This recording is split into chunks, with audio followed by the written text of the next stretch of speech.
जी हमारा question number है 13-15।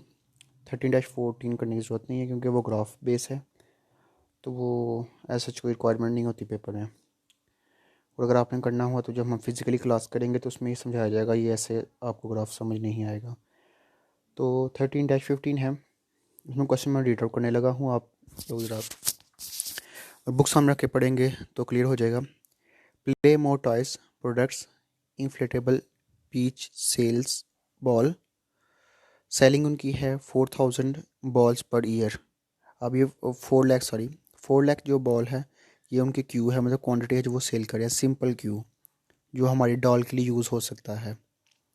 Each ball produce has a variable operating cost of $0.84 and sales for $1.00। अब 0.84 हमारे पास variable cost आ गई per unit, और सेलिंग प्राइस मतलब पी हमारे पास आ गया $1 per unit. Fix operating cost और $28,000।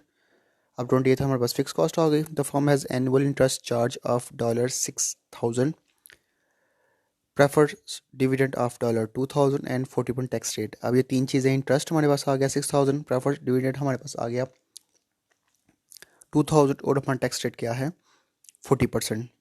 अब सबसे पहले कहता है calculate the break even point in units. Next है डॉल निकालनी, फिर DFL निकालनी है सी रिक्वायरमेंट में, और फिर डी रिक्वायरमेंट हमारे DTL निकालना है, और फिर कंपेयर करना है उनको प्रोडक्ट को। ठीक है, अगर आप DTL फार्मूला से निकालना चाहे तो भी ठीक है, अगर आप डायरेक्ट निकाल दो मल्टीप्लाई करके डॉल और DFL की वैल्यू को तो भी ठीक है। तो ये क्वेश्चन जिसमें रीड कर दिया कि हम मेन वैल्यूज़ पे और सोल्यूशन पे जाते हैं।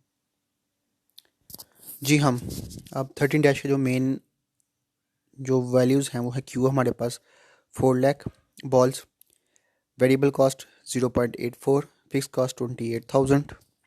उसके बाद हमारे पास 28,000 फिक्स कॉस्ट, प्राइस हमारे पास डॉलर पी मतलब $1, इंटरेस्ट 6,000, प्रेफर डिविडेंड 2,000, और हमारे पास टैक्स जो इनकम है वो हमारे पास है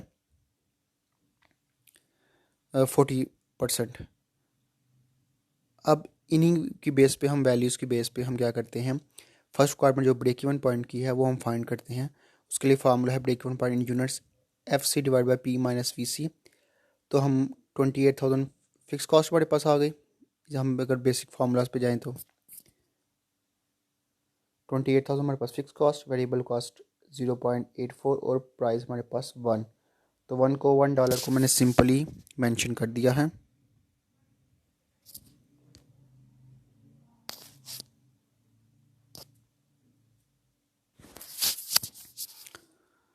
तो इनसे हम वैल्यूज़ फार्मर्स पुट की, और हमारे पास जो ब्रेक इवन पॉइंट आया वो 1,75,000 यूनिट्स हमें ब्रेक इवन पॉइंट पे मिल गया। ये फर्स्ट रिक्वायरमेंट हमारी ए रिक्वायरमेंट कंप्लीट हो गई। अगर हम बी रिक्वायरमेंट पे जाएँ तो हमारी डॉल है, तो डॉल के लिए formula Q divide by Q minus Q B E. अब क्यू बी ई जो हमने अभी निकाला है ब्रेक इवन पॉइंट से, और क्यू ये हमें सिंपल क्यू जो हमें गिवन है क्वेश्चन के अंदर वो है 4 lakh. 4 lakh divide by 4 lakh minus 1,75,000। तो इसको भी सिंप्लीफाई करके हमारे पास जो आंसर आया है वो 1.8 टाइम्स डॉल हमारे पास आ गई। अब ये डॉल जो है ये हमारी सिंपली डॉल है जो हमने इस फार्मूला से जनरेट की है। डॉल के और EBIT वाला फार्मूला भी है, वो भी करना चाहे तो वो भी इम्प्लीमेंट है। उसके लिए आपको EBIT निकालनी पड़ेगी। EBIT कैसे निकलेगी वो मैं यहाँ पे शो कर दूँ। EBIT सेल्स हमारे 4 लाख यूनिट्स हम क्वांटिटी है, उस हर यूनिट की जो प्राइस सेलिंग प्राइस है वो 1 है, तो 4 लाख हमारे पास अमाउंट आ जाएगी सेल्स की। इसमें माइनस किया वेरिएबल कॉस्ट को, तो 4 lakh units multiply by per unit cost जो वेरिएबल कॉस्ट है वो 0.84 है। तो इनको मल्टीप्लिकेशन से हमारे पास आएगा 3,36,000। इनका डिफरेंस हमारे पास कंट्रीब्यूशन मार्जिन आएगा 64,000। उसमें से हम फिक्स कॉस्ट 28,000 है वो माइनस करेंगे तो हमारे पास EBIT आ जाएगा। अगर आप डॉल EBIT से निकालना चाहो तो EBIT से भी निकाल सकते हो। EBIT plus fix cost divide by EBIT, तो भी आप लोगों का जो आंसर है वो डॉल का 1.8 या 1.76 या 77 के अराउंड आएगा, जो राउंड ऑफ करके 1.8 बनेगा। तो ये बी रिक्वायरमेंट थी डॉल के लिए। अब सी रिक्वायरमेंट है DFL। अब DFL का एक ही फार्मूला है EBIT divide by EBIT minus I minus D bracket P.D मतलब prefer dividend divide by 1 minus T. तो EBIT हमारे पास 36,000 है, जो कि मैंने पहले आप लोगों को शो की है यहाँ पे EBIT निकालने के लिए। तो EBIT 36,000 आई। 6,000 हमारे पास इंटरेस्ट था, minus 2,000 prefer dividend divide by 1 minus tax rate 40% 0.4। इस ब्रैकेट को सिंप्लीफाई किया तो हमारे पास 3,333 हमारे पास वैल्यू आ गई ब्रैकेट की।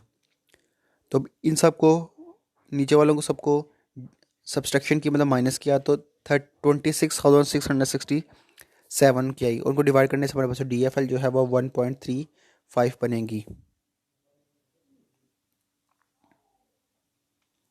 अब हमारे पास लास्ट रिक्वायरमेंट है, वो है DTL मतलब total degree of operating leverage.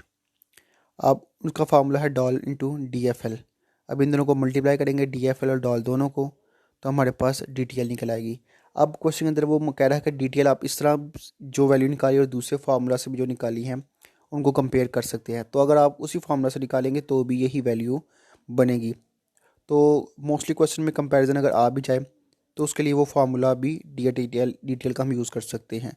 लेकिन ऐसा इतना लेंथी या इतनी डेप्थ फार्मूलाज की तरफ एग्जामिनर नहीं जाता। इसके मोस्टली सिंपल और अनक्रिटिकल चीज़ों को ही वो टच करेगा।